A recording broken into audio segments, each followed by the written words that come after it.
Hello, this is Matt on the Moon Lambo channel.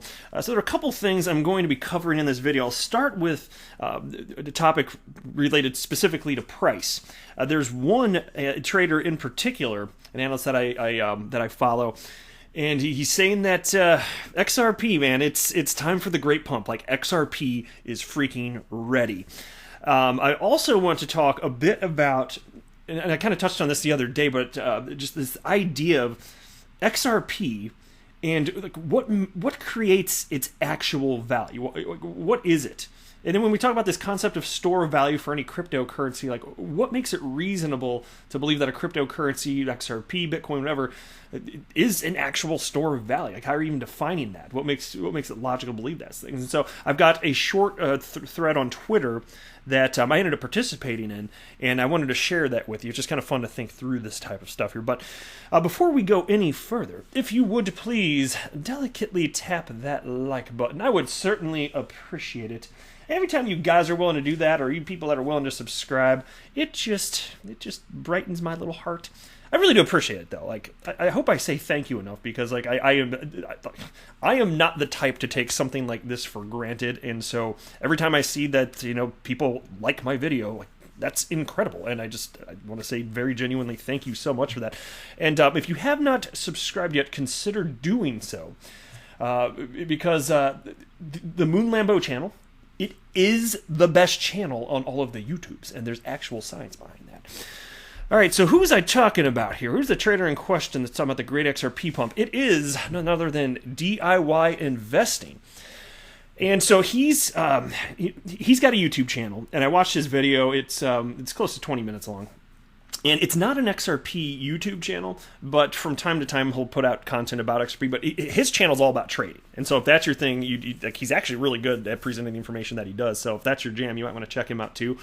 Like for my channel, of course, I'm willing to talk a little bit about price action here and there, but I don't make predictions. I don't pretend to know which direction it's all going to go. I'm more about like the daily news and analysis. That's more obviously what my channel is about.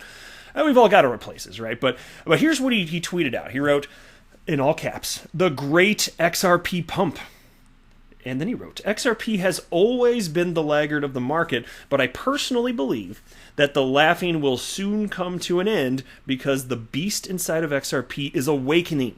Get ready for what's to be unleashed." Now, that's like, even with me not being an analyst, and I have no interest in learning how to read charts, like if I accidentally learn a little bit along the way, I get irritated because I don't want to learn it. Like I genuinely don't. I'm teasing, but like I genuinely don't have an interest in it. So I appreciate those that actually do. That's super duper. But even with me not having some sort of technical background, if you have eyeballs and you look at a chart, it's not hard to figure out that XRP, although yes, coupled to Bitcoin and always has been, it lags behind the rest of the market. And I've been talking about this for the entirety of the existence of the Moon Lambo channel, over a year and a half now. XRP, absolutely. And you can look in like if you look in a vacuum, you that's why you shouldn't do this. It can appear that XRP is no peeve. No. Sorry, that was my pet peeve. She just barked for some reason. It's okay. I love you. You're messing up my video though. Stop it. But anyway, so like, what was I saying now? Damn it, peeve. That's my pet peeve. She's a sweet little 5-year-old terrier mix, though. I'll allow it. Anyway, so like I was talking about the correlation, right, in terms of price. Yeah, so if you look in just like, you can pick a small time window, then it could appear that XRP's not actually moving, in tandem with Bitcoin. But that's why I always say you got to zoom out on a chart to be able to actually see this. Pete, what are you doing? Come here. Come on. Come here. Pete, come here. She's being weird. I don't know if she thinks she's hearing something. She never does this. I don't know if she's ever barked on a video before. Sorry about that, guys. It's okay, Peeve. I love you. Come here. God, you should see her. She looks scared or something. Like, she definitely hears something. This is the look on her face when she hears something outside, perhaps. I don't know. Okay, thank you for protecting me. You're the guard dog. Okay, thank you, sweetie. Oh, my. Anyway, sorry about this, guys. This like never happened before. But anyway, so, yeah, zoom out on a chart and you can see that's clearly following the price action of Bitcoin. So, the point that he made, though, in terms of like when is XRP going to pop, and he made the point that XLM, which of course is Stellar, it's similar in terms of price action and correlation to Bitcoin. It's actually, what are you doing, Pete? It's actually pretty close. Jesus Christ, it's like ruining my video. I'm so sorry, guys. But anyway, so in terms of like the way that XLM, which again is Stellar, and XRP move relative to Bitcoin, it's actually it's not that different, but what he pointed out was that XLM leads ahead of XRP. So when you start to see, so like, of course, there's Bitcoin, and then there's XLM following Bitcoin eventually, and then XRP follows XLM essentially on a chart. So he was making the point that you've already seen XLM pumping greater than XRP, and so he thinks even in the short term, you're going to see you're going to see some interesting, notable price action for XRP, even just based on that.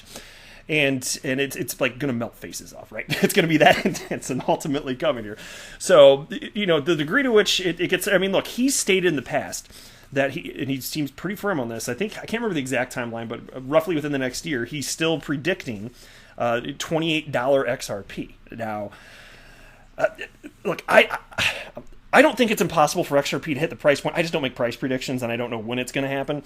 But he's basing that on cycles. And so, like, even when you hear something like that, as XRP's sitting there like 19 cents, don't forget, like, these types of rallies for XRP and Bitcoin, like, we've actually seen this stuff before. So it's not like it would be completely unheard of here. But, yeah, we shall just see. Here's another analyst, Leb Crypto, who wrote, and this is about XRP, he wrote, "This is very bullish, to be honest. Green or blue are the only two scenarios I see playing out on the monthly chart. Green means faster gains, blue, same gains, yet slower. Hodling XRP is not a bad idea at all. It's going to break out when it does, surely by Q4 or end of year." And he says the bottom is in. He's confident. Peef, what is she doing? I don't know if you could hear that when she started like huff and puff. She's really concerned about something. Peef, come here. Come here. Come here, sweet. It's okay. Come here. She's growling. Come here. Oh, dogs. If you're a dog owner, then you're probably more understanding of this than somebody who's not a dog owner. Come here. Come here, Peef. What are you doing? Oh, God. I mean, I love my furry critter, but what is she doing? Like, come here. Peef, come here. She's not even listening. This is weird. She always listens. Come here. All right, thank you. Now she's here. All right, just stay by me and quit growling. It's okay. Anyway, here's the chart that Love Crypto had associated with this here. But yeah, so the bottoming, and actually that's something that DIY Investing mentioned too. He said that, okay, so basically the bottom's in, but maybe like technically, I mean, we're pretty much more or less there, but maybe it could go down to like, I think he said like 18 cents and it's sitting at, what are we at now? Like 19.4 cents or I don't know, something like that. So we'll see. It's pretty well done though. Next here, here's a tweet from somebody named Lynn Alden. And so I'm not familiar with who this individual is, but has 51,400 followers, founder of Lynn Alden Investment Strategy, value investing with a global macro overlay, finance/engineering blended background. So presumably a sharp individual here. And wrote the following tweet. "I published a new research piece for Bitcoin explaining why I'm currently bullish from a macro/generalist investor perspective as part of a portfolio." And then there's a link to it there, and you see there's a little chart on the screen, inception plus halving, so on and so forth. And so Galgatron wrote the following. He's a member of the XRP community. Galgatron wrote, "Great article, Lynn. Except one glaring 1,000-pound gorilla in the room you overlooked. Bitcoin doesn't scale. You can talk about taking a tricycle to the moon all day long, but no tricycle is ever really going to the moon." Yeah, unless you put it in a rocket ship, right? And take it there. Which is a salient point. Now, Lynn actually responded to Galgatron, and she wrote the following. "Bitcoin scales as a store of value. If they want to improve its medium of exchange scaling, that is what other layers are for. And many people are building that out." Yeah, okay, so medium of exchange scaling. Like, what does she mean by that? I mean, are you talking about Lightning? Are you talking about Lightning Network? Because that doesn't work. And then she wrote, "Physical gold doesn't scale as a medium of exchange either. It's a base layer for storing value." Okay, so I read this, and this whole thing about Bitcoin and its store of value, you know, and that being a use case, I look at it differently than most people, I'd say, or at least most people in the Bitcoin community. They think that A store of value, that's all you need for Bitcoin to exist perpetually, like forever. And I'm not convinced of that. I could be wrong, but the way that I'm thinking about this, but I don't think so. And so here's what I wrote in response to that. I wrote to Lynn. She never got back to me. Now, mind you, she may not have even seen my tweets. I know what it's like when there's like your notifications are just blowing up. Like, you're going to miss stuff. And maybe she just didn't care to respond anyway, which is also fine. But here's what I wrote. The problem is there is no actual value. Price and value are two different things. Unless Bitcoin is actually used for something one day, I don't suppose its long-term viability is sustainable. And I do feel pretty strongly about that. I could be wrong, but I feel pretty darn strongly about this. And then I went ahead and included this tweet from Galgatron, which I covered yesterday, but it's so good, I want to read this again. I shared it in one video yesterday, but I really want to share this with you again and just like hammer this point home. So check this out. Check it out. Okay. Galvatron wrote, I don't think they get that the value is a direct consequence of its utility. A store of value means nothing if nothing is driving value into it. Having a bunch of Bitcoin tokens circulating isn't adding value to Bitcoin itself. It just plunders the value it has. Exactly. That is the best way that you could possibly phrase that. And I think that's, again, he writes, I don't think they get that the value is a direct consequence of its utility. So again, a store of value means nothing if nothing is driving value into it. It can't just be a store of value for the sake of being a store of value. Why would the value stay there? Why wouldn't it be the case that whatever cryptocurrencies are actually doing something that have actual value, which again, value is different in price, why wouldn't the money ultimately flow into that as the asset class continues to mature, right? Because otherwise, without any actual value, you've just got tulip mania, you know? You know, that huge bubble that happened however many hundreds of years ago. It was a long-ass time ago. You could use tulip bulbs as a store of value, but it crashed, and it went away, and it's never coming back. And that could be the same thing with Bitcoin. It could be. I'm not saying for sure definitively it is, but I strongly suspect that's going to be the case unless Bitcoin ultimately gets used by something. And then I wrote the next tweet after that. I didn't respond to this one either. I wrote, or do you believe that Bitcoin should and will be adopted perpetually as a store of value purely because it was the first cryptocurrency?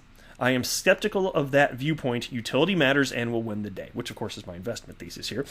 And so I want to know, like, you listen to this, like, tell me what you think, because given that Bitcoin doesn't do anything today, if you believe that Bitcoin is going to be a store of value in perpetuity, then you must believe that it's going to be purely because it was the first cryptocurrency, because otherwise, why would that not also be true for the other 5,000 cryptocurrencies that also are not doing anything? There has to be something magical from your perspective about it being the first, and that's it. And so maybe you have a strong belief that it's just that standards matter. And standards do matter. Like something first to market, that I'm not saying that can't matter, but I am saying ultimately, that's not a good enough reason for people to keep their money in forever, in my opinion. And we'll see. I mean, it may be a long time for this all to unfold. It could take decades. I don't know. Hopefully not that long. But I can't wrap my brain around the way some of these people are thinking. Bitcoin was first, therefore store of value because reasons? Like, guys, the logic just doesn't follow. So if I'm missing something or you feel differently, I love diversity of thought, so you can let me know what you think. But to me, that's why I'm so pumped about XRP, because it's actually doing something. And I think that people will continue to want to diversify, not just individuals, but institutional money. You can imagine the implications of that and the opportunity for asymmetrical returns, perhaps. But I'm not a financial advisor. Do not buy or sell anything because of anything that I say or write. That would be a very, very, very bad idea. And again, sorry about my pet peeve. That has never happened before. They're yapping like that. She's sweet, though. She's a good doggy. She didn't mean to interrupt anything. She's good. All right, that's it, guys. Until next time, to the moon, Lambo.